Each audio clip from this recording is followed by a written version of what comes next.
Hey everyone, it's Wednesday, and if you're just tuning in, thank you for watching. I am Jen, and this is Translove Take 2. So, this week's topic is another two-part topic. The first part, sorry, I'm looking at my phone to see what the topic is. What is the biggest misconception people have about a relationship, and what is the funniest question we have been asked since being with a trans guy? So, I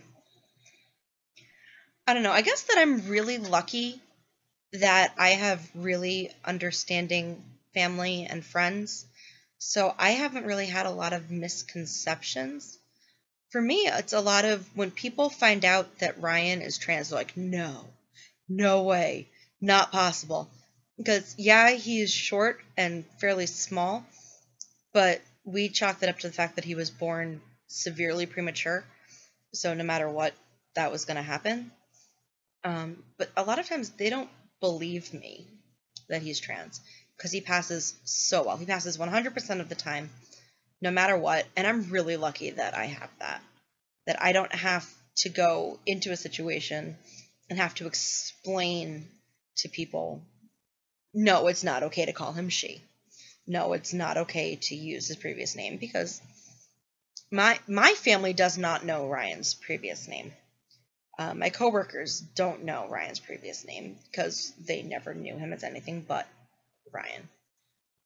For his family, it's a little bit different in that, I mean, like, obviously they knew him by his previous name, but they, for the most part, are really taking it fairly well, at least at this point.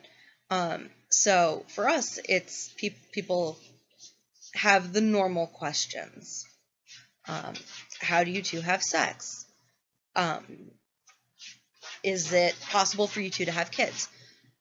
Now, I know for a lot of people these questions are really invasive, and for me it depends on who's asking it and why they're asking it. Maya, stop. Hey! Sorry. My cat is making a lot of noise. She's scratching my desk. So, I mean, I think that that's something that we'll probably talk about later, but I'll talk about it a little bit now. For me, when people ask questions like that, it's really important for me to pay attention to who's asking and why they're asking. Because I know, I mean, like, there's this guy at work, and when he found out that Ryan was trans, he had no idea what that meant. And so he asked me a lot of questions when he found out. But it was because he was genuinely curious. He really, he wanted to know. He wanted to understand. It was not one of those, oh, so if he's trans, does he have a penis? Like, that's none of your business. And usually my response to the how do you two have sex question is, I don't know. How do you have sex? You know, we have sex like everybody else. But I guess for me, it's not a misconception about a relationship, but I had people ask me, oh, so are you a lesbian now? And that was a really hard question for me to answer, because I've never considered myself a lesbian. I'm attracted to women. I'm attracted to men. I'm attracted to who I'm attracted to.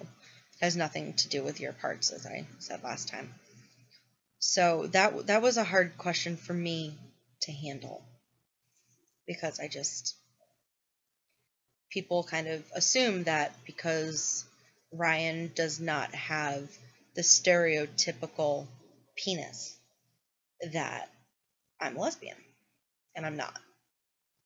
Or, like, when Ryan first came out, I don't know if he's okay with me talking about this, but I think that he is. Like, I know that some people in his family said, well, so does that just mean you're a lesbian? Or wouldn't it be easier to just be a lesbian? That's what they're more okay with. Because being homosexual or being gay is becoming less taboo in our society. It's becoming a little bit more accepted. It's becoming a little bit easier to accept. So I guess for me that was a big misconception. which is that I'm now a lesbian and I'm not. The other one is people thinking that because I'm dating someone trans, that means I don't want kids. I've actually gotten that a lot recently. I think that that's because there are quite a few women at work who have just had children, and they're just thinking, oh, wait, so does that mean that Jen doesn't want kids? Because I cannot, or the two of us, excuse me, together cannot at this point have biological children. That doesn't mean that we can't in the future, but I mean, that all depends on medical advances. And that's a little tough for me too, because I want kids. I very much want children. And Ryan very much wants children. That's something that we've talked about, and we're not there yet. We both feel like we need to be in a situation where we're financially stable, and right now we're not. So that's, I guess, some of the biggest misconceptions about our relationship. As for funny questions, I haven't gotten a lot of them. I am grateful for that. I feel like I'm firmly of the belief that no question is a stupid question if you genuinely want to know. And I feel like the stupid questions are the funny ones. So it's more we just get the uncomfortable questions. And so I can't really talk too much about the funniest question that I've been asked since I've been with a trans guy. So I guess I'll just quickly go through some of the questions that I'm asked on a regular basis. How do you two have sex is the biggest one. And my response to that is almost always the same way everybody else does. Or, think about what you just said. Would you be comfortable if I asked you that? And a lot of times their answer is no. I said, then why are you asking me? Next question I get a lot of is, do you have a picture of him before he transitioned? My response to that is no. Do I have a picture? Yeah, I can find them. Do I have one personally? No. Could I find them and show you very easily? Yes. Am I going to? No. It's none of your business. What was his name before he transitioned? I'm not going to tell you. Things like, do you want to have kids? That I have no problem talking about. And the only other one is really, so does that make you a lesbian? I'm sorry that this isn't really as on topic as it should be, but it's the only way that I can think of to actually answer this question fully. So, as always, questions, comments, and the doobly-doo down below. Thank you, John Green, for that word.